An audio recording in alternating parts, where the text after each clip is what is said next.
Okay, peeling the kiwi fruit.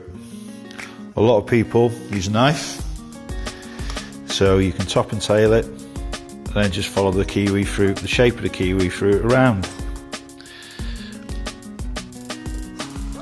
What that does though, it makes it a little bit hexagonal, so you can see it's just got those flat edges on there. Or alternatively, top and tail it again, and then use a teaspoon. So if you just slide the teaspoon in and take it around the edge of the kiwi fruit,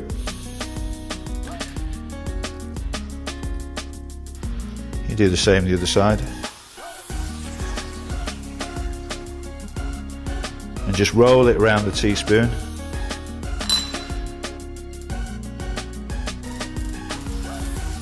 and the skin comes away, giving you a nice round edge.